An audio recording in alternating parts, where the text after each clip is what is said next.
உங்களுக்குள் இருக்கும் சக்தியை இன்னும் கண்டுபிடிக்கவில்லையா? ஒருவேளை நீங்கள் உங்களை சரியாக கவனிக்காமல் இருக்கலாம். முதலில் உங்கள் திறமைகளை கண்டுபிடியுங்கள். பலர் வாழ்க்கையில் தங்களை பலவீனங்களை மட்டுமே பார்த்து வாழ்கிறார்கள்.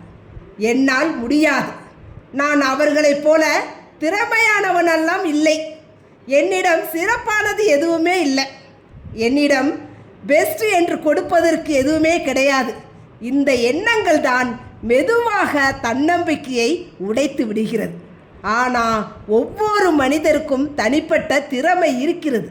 அதை கண்டுபிடிக்காததால் தான் பலர் தங்களை குறைத்து மதிப்பிடுகிறார்கள். உலகத்தில் எல்லோரும் ஒரே மாதிரி உருவாக்கப்படவில்லை.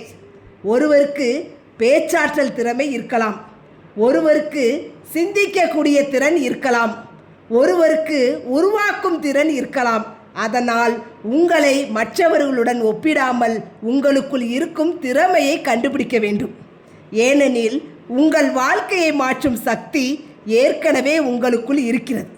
உங்கள் பலம் எப்போதும் பெரியதாக தெரியாது. சில நேரங்களில் உங்களுடைய திறன் சாதாரணமாக தோன்றலாம், ஆனால் அதே விஷயம் மற்றவர்களுக்கு மிகப்பெரிய திறனாக தெரியலாம். அதனால் உங்களுடைய இயல்பான திறமைகளை கவனியுங்கள்.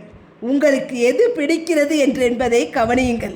நீங்கள் எந்த விஷயத்தை செய்யும் போது நேரம் போவது தெரியாமல் இருக்கிறது, மனம் உயிரோடு இருப்பது போல் உணர்கிறீர்கள், அதற்குள் தான் உங்களுடைய உண்மையான பலம் மறந்திருக்கலாம்.